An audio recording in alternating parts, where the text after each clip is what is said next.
Hey, what's up guys? So in this video, let's take a look at all of the new and recently updated radar detectors.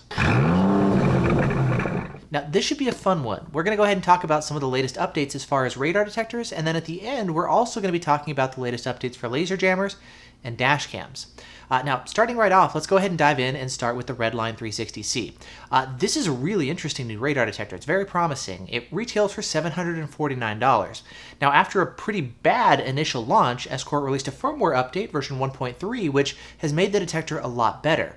I had a chance to retest it recently after finding a lot of the issues that Escort had since fixed, and it's now actually a really strong performer. It competes right in line with other top-tier detectors like the Uniden R7 or the Valentine 1 Gen 2. Now, after my testing, I mailed my detector down to Texas so that the Texas Countermeasure Testing Group can take a look at it, and they also found that it was, again, performing right alongside the R7 and the V1 Gen 2. Now, something else they found is when they switched from Ka-band testing to K-band testing, they found that the Redline 360C was actually more sensitive than all of the other detectors, which was really interesting to see. So we know it's got long-range detection and we know it's got arrows, but there's obviously a lot more to it than that. If that's all you need, there's definitely other better detectors out there that are going to be a better bang for the buck, like the Uniden R7, for example, or the V1 Gen 2. However, there's a lot of other stuff to it as well, like the BSM filtering is actually the best I've seen out of any radar detector ever. It is very quiet. It's got GPS built in, so it's got auto lockouts, it's got multi-radar support, it's got cloud integration over Bluetooth and Wi-Fi.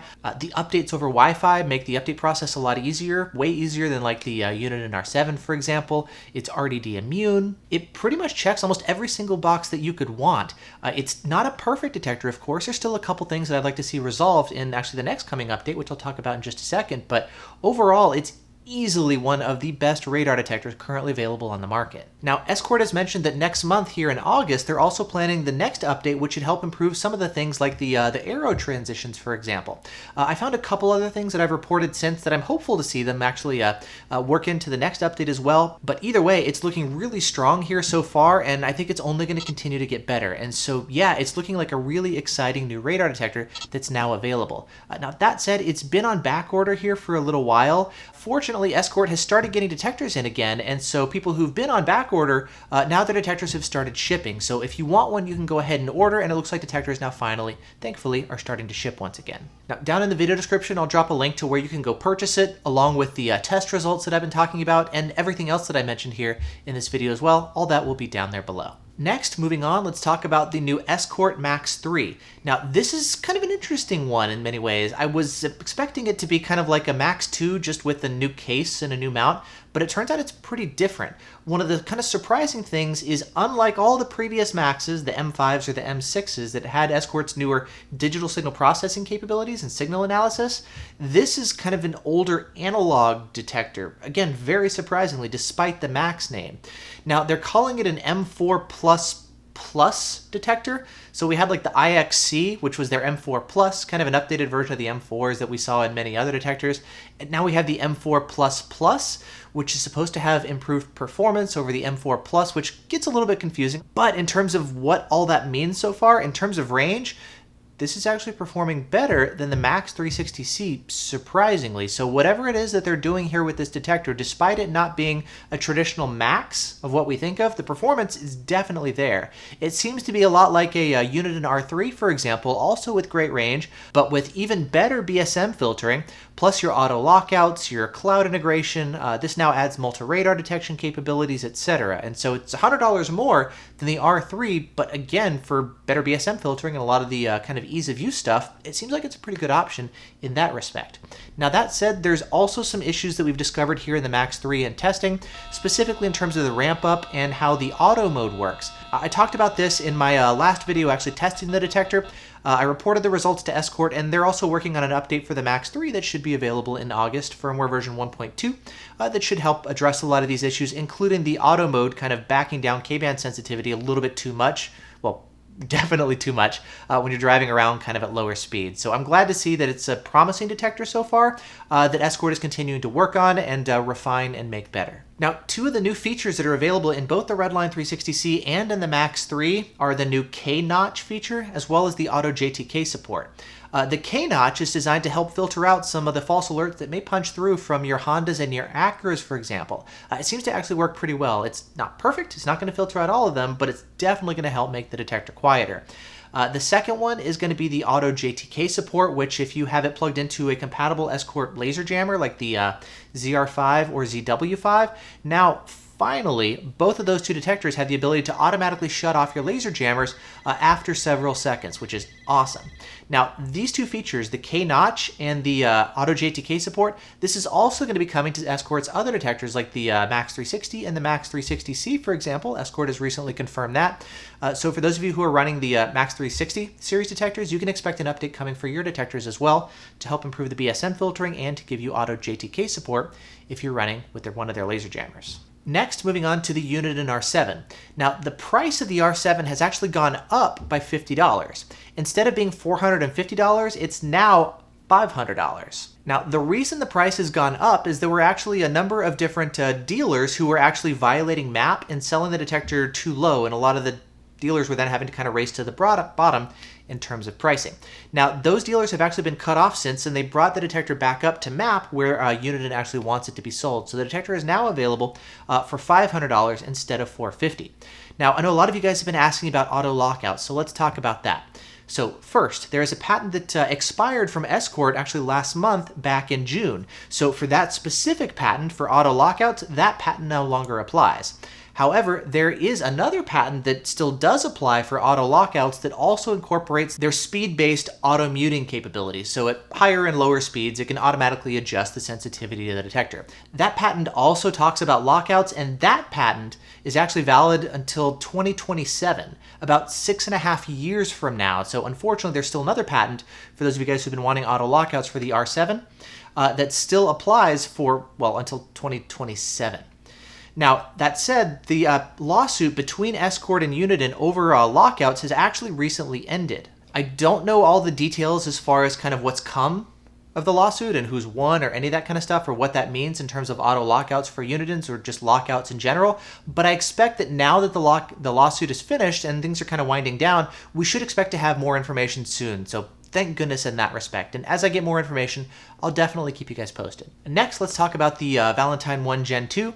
So some of the issues that we were seeing with that detector, things like the power off issues, that thankfully does look to be completely resolved at this point. So awesome. Another one of the issues we were seeing is the display delamination with kind of the display cover popping off. Valentine said they fixed it, but then there were still a couple detectors that were still having that issue. Since then, Valentine has actually changed which adhesive they're using behind the display. And once they did that, things now look to be much better. So it looks like for the most part, what we've seen at this point as far as the display delamination, that does look to be solved as well. And so again, now with the V1 Gen 2, that's looking to be a pretty solid choice as well. I actually really like that detector. Now, as far as software updates for the V1, right after I finished shooting this video, Valentine updated their app for the V1 Gen 2, which now allows you to update the firmware in the V1 Gen 2. Now, there's two different firmware versions currently available on the V1. There's 4.1018 and 19. For those of us who bought the detector when it first came out, 4.1018 is what it shipped with, and then people who bought the detector a little bit later on got 4.1019. Now, if you use the V1 Connection app for the V1, you have the ability to actually update the firmware in the detector, and this is going to be especially helpful if you have 4.1018 currently loaded in your V1. This new update brings a number of helpful changes, things like improvements to the BSM filtering, specifically against Mazda CX-5s. There's also a reduction in laser false alerts against a lot of cars that have laser-based collision avoidance systems, plus a number of other small, nice improvements as well. Now, I actually just recently posted a tutorial on how to update the video, so you can check that out if you like. But either way, there's actually now an update available for those of you who are running an older version of the V1 Gen 2. You can update now to the latest and greatest, and now we have an ability to update as new firmware updates continue to come out for the V1.